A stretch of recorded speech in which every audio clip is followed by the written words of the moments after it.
you're, yeah. All right, great. All right. Oh, sorry. Let me disconnect my microphone as well, and then we can just. Oh, perfect. Oh, we love a microphone. Yeah.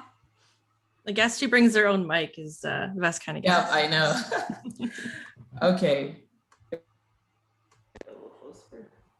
Sorry, I'm adjusting to a new space. I'm in Ottawa for the next couple of weeks to do, be on the hill and whatnot. So I'm in a temporary space. Okay. Ready? Hello and welcome to Just Watch Me. I'm Kate. And I'm Liv.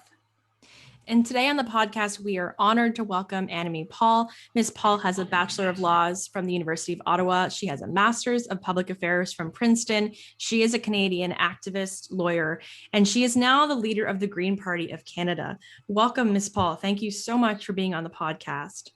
Thank you so much for having me. And it's always great to be with fellow U of O grads. It's just incredible people that graduate from that law school. So that was the first thing actually that we wanted to ask you. Sorry, I'm just hearing a little bit of an echo. Does anyone else hear an echo? 1 second, let me try. I can try the settings. There's a couple of settings on this this microphone. They should normally sort that out. Okay, so let's try. We'll just run through all of the settings and tell me which one's best. Okay, how's this one? Okay. Is that better? Is that the same better? I'm hearing Olivia and myself echo on your end. Is that what you're hearing, Liv? So don't worry, I've got a few settings. We'll just run through them. Okay, that one's not great. And how's this one? Okay, testing. That one sounds good to me. It sounds better? Yeah, I think so. Yeah. Okay, I think we found a winner. Okay, great. Problem solved. And sorry, just before, I just realized I have my phone here and okay, no, it is on mute. I usually don't forget, but I was a bit worried about that. Okay, ready. Okay, sorry. No worries, no worries. No, it's good. It's good. I mean, again, there's settings, but it just seems to be different depending on how I'm connected. So that's great. Okay, ready. Okay, so the first thing we wanted to ask you about, as you mentioned, we too went to Ottawa U for law school. So we have to ask, how was law school important in your journey into politics? Oh, I thought you were just going to end at journey, and then I would have told you that I met my husband at law school. So, well, you know what? I can still say that because certainly having him in my life and doing the things that that we have done together as a family with our kids absolutely has been part of the experience that led me into politics. So yeah, I mean, that definitely is the big highlight. That's definitely the lead story about my time in law school. But U of O was exceptional preparation for the work that I'm doing now. One of the reasons I chose to go to that law school in particular was because not only were we close to all of these public institutions and there were opportunities to engage with them, but also because U of O had and still has a great reputation for training people who are interested in non-traditional legal paths. And I didn't know exactly what I wanted to do after law school, but I knew pretty early on, I think, that it likely wasn't going to be working in a big firm, even though I summered for a couple of years at Blake's in the summer, and it was a great experience. So being at a law school that really understood that and prepared students from the beginning and presented as a credible pathway was really important. And it helped me to feel quite comfortable in taking those kind of risks and following a non-traditional path. So I really credit the law school for that. Oh, and can I give you a fun fact? Fun fact, there in the Green Party of Canada leadership race, there were 3 University of Ottawa grads running. Out of the 8 candidates, 3 of us had graduated from the University of Ottawa Law School. Wow. That's amazing. I didn't know there were so many U Ottawa Greens. Oh yeah, and these were all, again, we were not there at the same time. We were all very different ages, but clearly it's a law school that attracts people who, again, who are very interested in certainly using their legal training, using the skills that you get at law school, but are interested in pursuing non-traditional legal paths. That's amazing. I know you've said that you were interested in politics from a young age, but you wanted to get life experience before entering politics. I want to know, when did you know it was time to enter politics, and why was it the Green Party that you landed with? I'd come back to Canada after having worked abroad for quite a number of years, almost exclusively in international affairs in one kind or another. I'd worked as a diplomat and as an advisor at the International Criminal Court, and also on the NGO side for a global conflict prevention NGO. And then I had founded a social innovation hub for global NGOs in Spain. And much of that, as you can see, is very non-partisan work. You can't really do that kind of work and at the same time be involved in politics. And of course, I was outside of the country.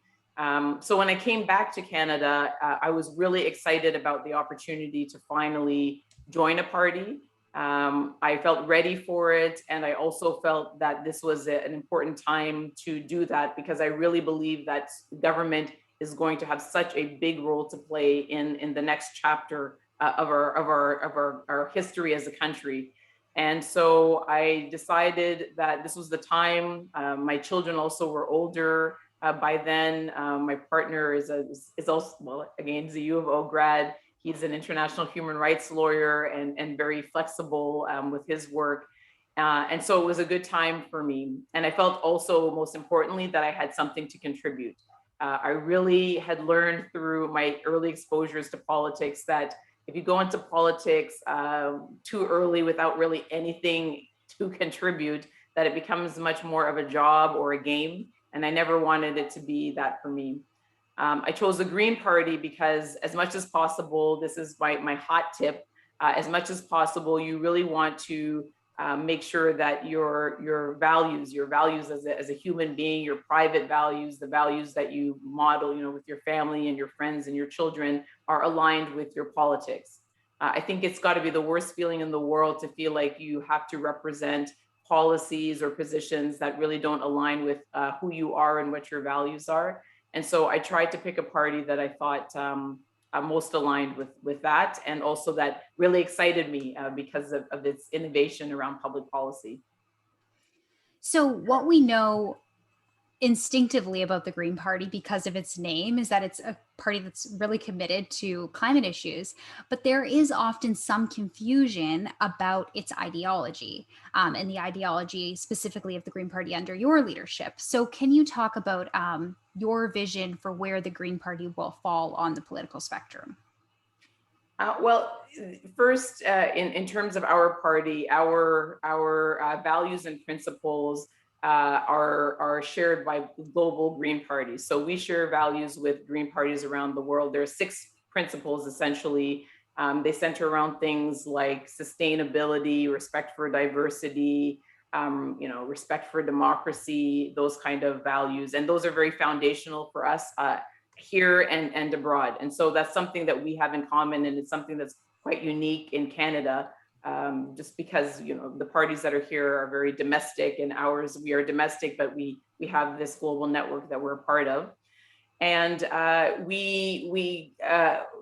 always reject this sort of spectrum idea. It's really one that just never sat well with me. I don't think it sits well with our members either, who really are the ones that drive our policies. They're the ones that set our policies. We see ourselves as being attracted to progressive, evidence-formed ideas. We start with these 6 core values, and then we say, how can we design a policy that is going to be as progressive as possible, that is going to be as evidence-informed as possible. And we also recognize that those ideas come from everywhere. One thing that maybe sets us apart at this moment, and hopefully not forever, is that we are ready to give credit to others. We're ready to recognize when other parties have a good idea, when they have a piece of legislation that is worth supporting, and we're definitely willing to do that. We definitely don't own all the good ideas. So at the moment, when I go out and describe the party, I say that it is a party that is seeking to be the most progressive, innovative, policy and evidence-driven party in Canadian politics, and diverse party in Canadian politics. want to ask you a little bit about climate policy, and specifically because of your work as a human rights lawyer, I want to know whether you'd like to see Canada, and maybe since because of your international associations too, would you like to see Canada incorporating more environmental human rights into its policy, which I think some would argue has maybe been a little bit absent in recent years? Mm-hmm. But we are intending to enshrine the right to a clean environment, and we are very behind in that. There are countries that have done that already. There is a growing global movement for the recognition of ecocide as a law that that would fall within the mandate of the International Criminal Court. But certainly we understand that things are interconnected. We're a party that, even before the pandemic, we really tried to present our policies in a way that emphasized the interconnectedness of things. And so, when you're talking about the environment and the right to a healthy environment, it's because other rights are dependent upon that as well. If you're talking about the right to live in safety and security, that's impossible if you don't have a healthy environment. And so we're always seeking, whether it's through policies, legislation, to really emphasize that connection. And certainly Canada in designing public policy should always be designing them in a way that recognizes that the right to a healthy environment is a fundamental right. The United Nations, I believe it was last year or either last year or the year before, recognized climate refugees, for instance, as a category that is now a recognized category, a recognized class. And all of that, comes back to the recognition that the state of the natural world has an impact on other rights, and there's a knock-on effect. I'm curious how you think our current government's doing on its climate policy, if you wouldn't mind giving your opinion about that. Mm-hmm. I don't mind at all. In fact, I was up on the Hill yesterday, not today. Today we were talking about the missing COVID benefits, the missing pieces that are still left. But yesterday we were talking about Bill C-12. This is the Net Zero Accountability Act, I guess the so-called, and we were making the point that it's simply the latest in a series of inadequate climate initiatives, that it doesn't provide proper accountability. And that it unfortunately at this moment is being pushed very, very quickly through committee without the many amendments that have been proposed by other parties and also by climate activists even being considered. There's only been about 8 hours of committee time dedicated to this bill, if you can imagine. In general, there has been a lot of discussion about the climate lately with the government. We had all waited for almost 6 years to hear what their plans were for the climate. And what we received was really just a lead balloon. I mean, it was so disappointing that even a party like ours that is very committed to trying to find a way to join together in a nonpartisan sort of committee of the whole to tackle the climate emergency, we really felt that we would be doing a disservice to the public and really misleading them to suggest that there was really anything there. So over the last couple of months, a few months, we have seen that our target that we have set for reducing greenhouse gases is significantly lower than our international partners. I mean, the lowest of all of our major trading partners. We have seen that Canada continues to be one of the top 5 worst greenhouse gas emitters per capita in the world. That year on year, over the last 6 years since we signed the Paris Agreement, our greenhouse gases have increased, and they increased over 3% last year alone. So we are one of the worst polluters in the world. We have set some of the weakest targets in the world, and there is absolutely no way that Canada can continue, even if we do all of the other things, if we continue to frack gas, to bring new pipelines online, to approve new oil exploration projects. There is just simply no way that Canada is going to be able to do its fair share. And I just want to press you on that a little bit. Can you speak specifically? It's not debated that we're not on track to meet our Paris targets. It's not debated that we are this great polluter. Well, at least not by me. But can you speak a little more specifically on where this government is falling short on terms of policy, maybe Sure. with a little bit of a mind to the fact that, we waited so long just to get a decision on the Greenhouse Gas Pollution Pricing Act. And, even where we have what is like baseline, truly inadequate policy in terms of meeting Paris targets, like the Greenhouse Gas Pollution Pricing Act, we still have so much pushback, especially from the conservative-led provinces. And, we end up in years of litigation just trying to have these policies declared constitutional. I mean, it blows the mind. So what should the Liberals be doing? Where specifically are they falling short? Can we zero in on that with a mind to all these issues? Absolutely. First, it's important to recognize a couple of things that, even in the midst of the worst months of the pandemic, when Canadians were asked by, the various big pollsters about their commitments to the climate, it was resoundingly ambitious. It was resoundingly positive. It did not drop, as some imagined that it might, off of the agenda. It remained in the top, depending on the province, 3 to 5. And I include Alberta, Saskatchewan, Newfoundland, and Labrador, places that are heavily resource dependent in that. And when people are asked about the climate, they say that they want Canada's government to be ambitious, that they don't believe that you have to choose between the economy and the climate. And they do believe that there are jobs to be had in the green economy.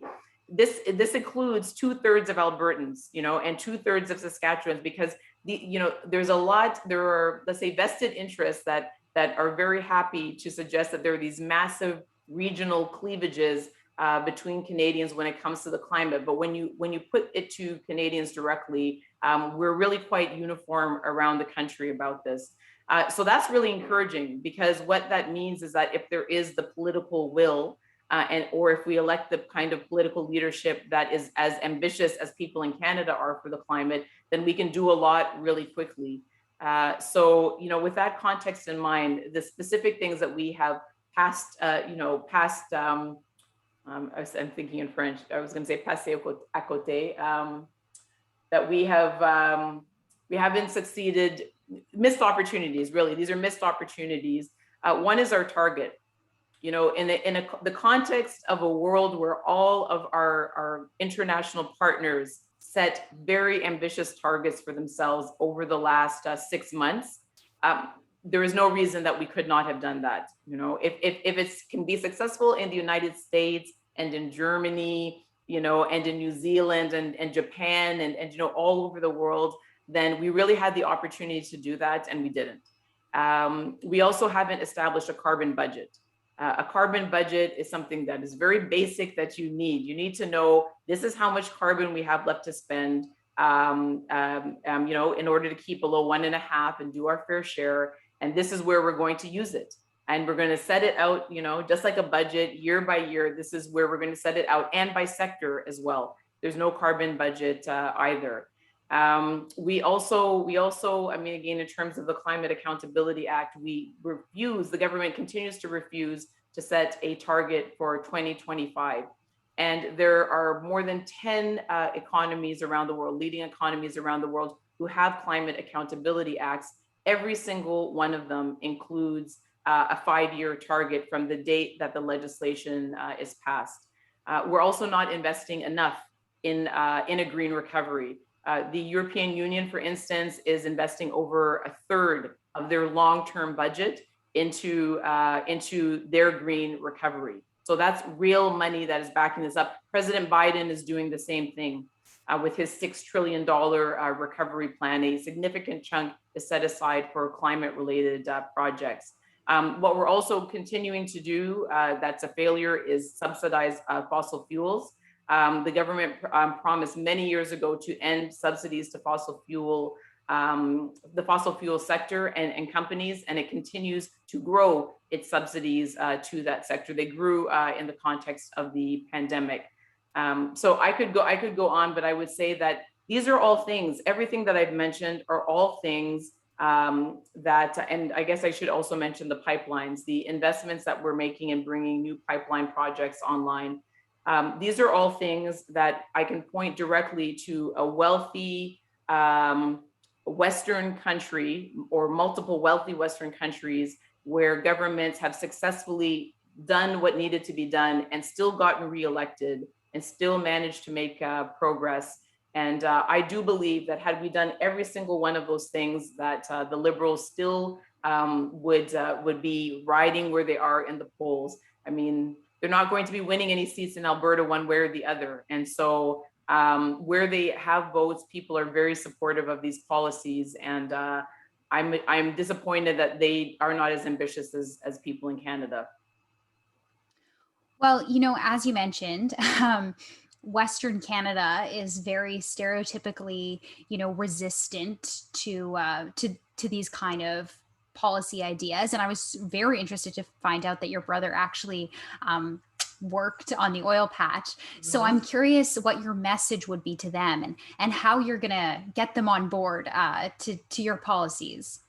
It's such a great question, and one that I always appreciate the opportunity to answer, because I would say, I mentioned my brother more than anything to say that this is a very human thing to me and to our party. This is always grounded for us in the people.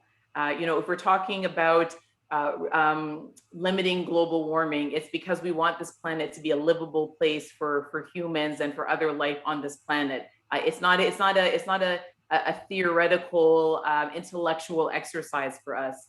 So when we think about the prairies, when we think about Newfoundland and Labrador, we're really thinking first about the people who live in those places.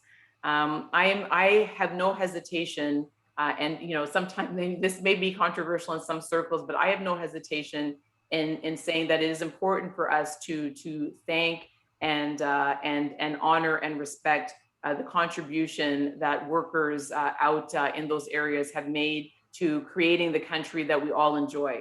There's no point in looking back and saying, well, it was all evil, and given what has happened, it's we can't thank them. I don't want to stigmatize those workers. What I do want to do, though, is make sure that they have a future. And the fact of the matter is that the fossil fuel sector, by its own admission, is in an irreversible decline. Some people say that this is the peak decade for oil. Maybe it's the next decade, but it is an irreversible decline that is underway. And the diversification has not happened. It has not happened in those places. And we have seen, those of us who are old enough, the example of the East Coast, where the fisheries kept going and going and going until they collapsed. And those communities were devastated and displaced, and they never got back on their feet again. And so if we're looking to avoid that for workers out in Alberta or Saskatchewan or Newfoundland, Labrador, we need to have a plan now. And they should be first in line for the very best parts of a green economy, which is estimated to be worth trillions of dollars within the next 10 years. Alberta in particular is such a place for innovation. With green technology. Several of the leading clean tech companies in the world are based there. It's the leading province in the country for solar energy as well. There's tremendous geothermal capacity as well. And the workers in the oil patch, their skills are transferable on day one, even without retraining. And we also know that jobs in the green sector pay more. So they pay more, they're safer, they have more of a future, and they allow you to do the work without being displaced. So, this is where, if we were thinking about the workers and not about the companies, we would absolutely be investing, our money. And so it really comes down to the workers, and I want them to know that we see them, we understand their concerns, that we are part of your community, and we're just looking to make sure that your community remains intact and has a future. So you're running in a very competitive riding in Toronto, and you'll be running against Marcy Ian.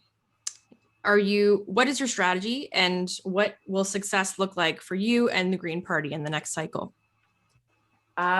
In terms of the strategy, it's the same as in the by-election, just over a longer timeline, which is really to offer the residents of Toronto Centre a chance at real representation.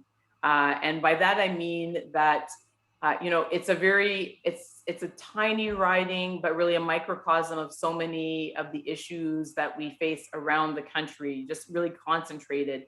It is the smallest riding in Canada, actually. But it's the center of the urban Indigenous population. It is one of the top 10 least affordable ridings in the entire country. It is the center of the opioid epidemic, one of the two centers of the epidemic in Canada as well. So there's a lot going on, and it's also a riding where about 60 or 70% of the residents are relatively new Canadians as well. So there's a lot going on in this riding, and what I believe they need is someone who is willing to speak on their behalf without any restrictions or restraints. It's very difficult for the member of the government to be able to say the things that need to be said all the time, particularly if their policies are the problem. And so for a riding like this one, it really needs someone who is going to be able to have the freedom to do that. And so that's what I'm offering. Someone who is, even as the leader of a party, is prioritizing the riding first. And this is a very green thing. Another fun fact, every Green who has ever been elected at any level of government in Canada has always been reelected. We have never lost an election. Once we're elected, we just stick.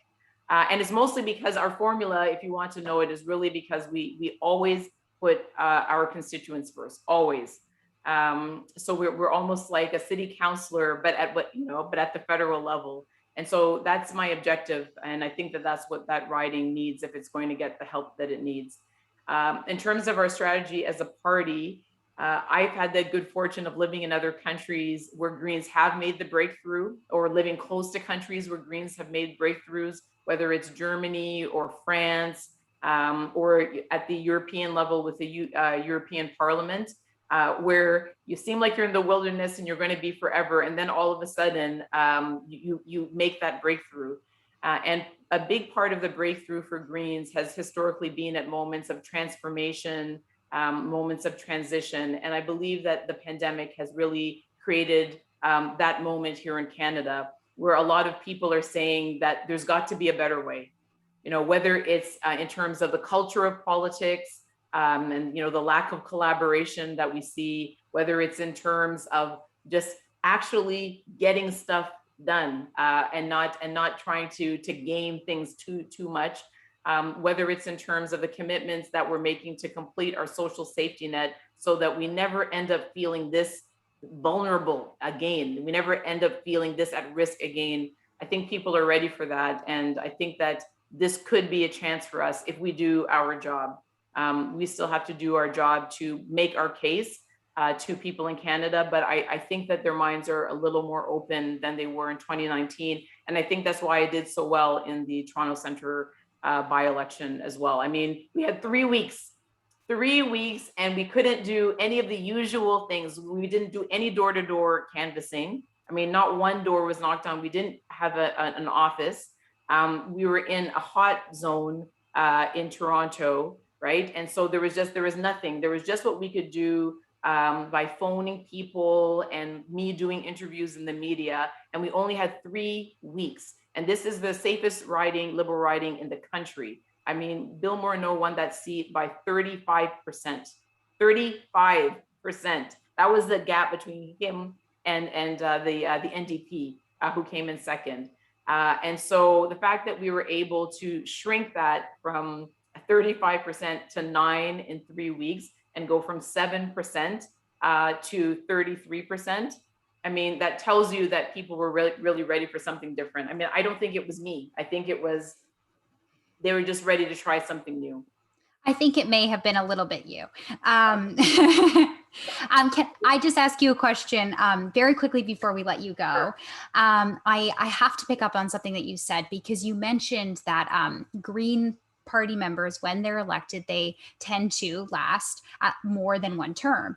Mhm. And what we know about women in places in positions of power is that that's not usually the case. In fact, women are continually held to a higher, and some might say, I certainly would, an impossible standard. And I know that this is something that you mentioned, that you feel an intense pressure to be perfect for the people coming after you.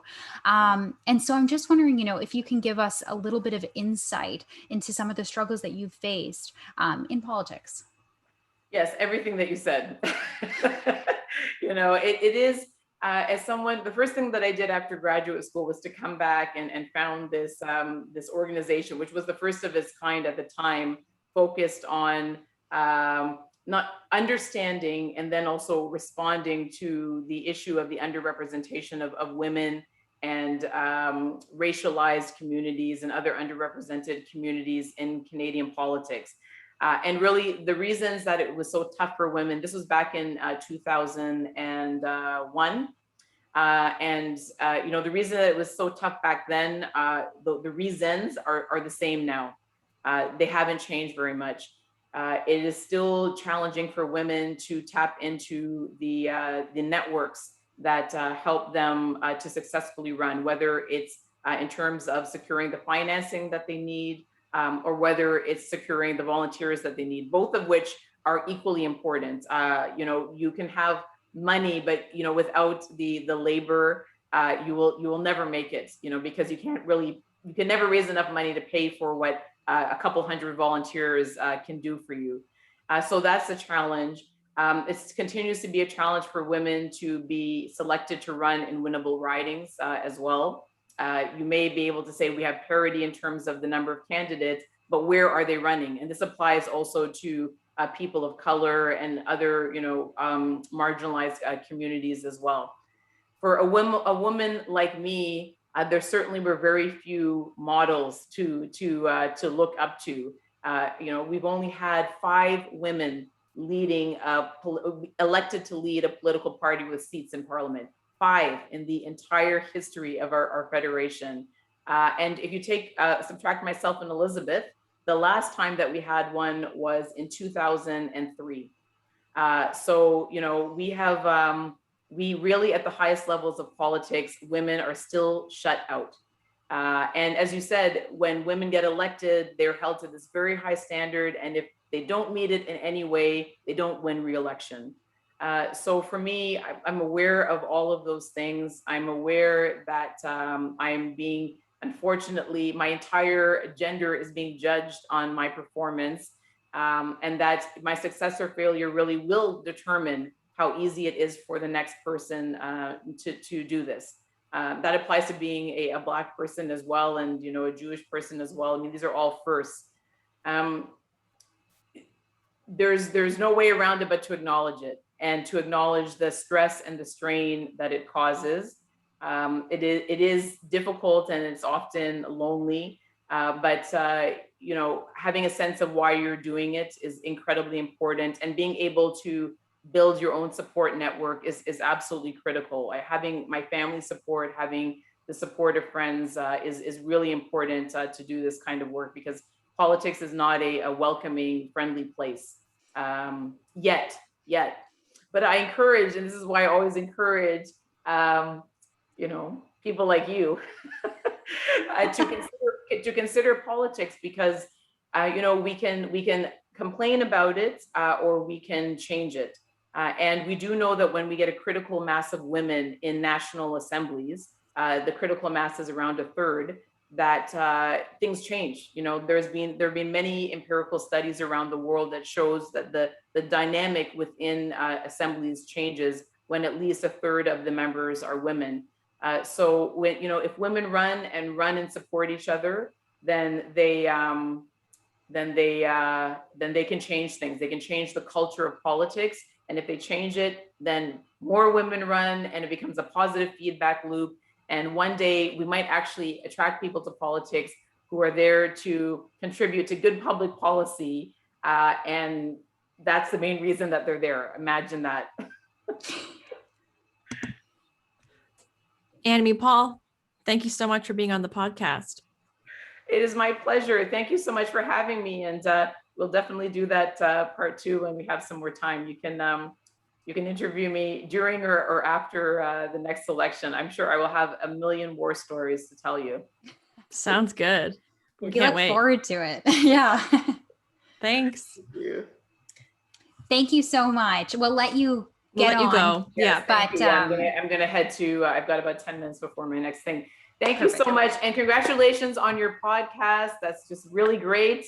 Love to see you. Love to see you doing that. And yes, I mean, we will definitely chat again. So good luck with all this. Yes. Let us know if you need anything else. Okay. Thank you, Thanks and so same much. to you. If you want any of your members to come on our podcast, we're happy to give them absolutely. a platform, and it goes both ways. So thank you. That's wonderful. Okay, I'll keep that in mind for sure. Okay, thanks so much. Take care. Bye. Take care. Bye. I'm gonna stop the recording. Wait, no, I want to say thanks. See you next. Oh no, we have it. No, we have it in the outro. No. Just you're right.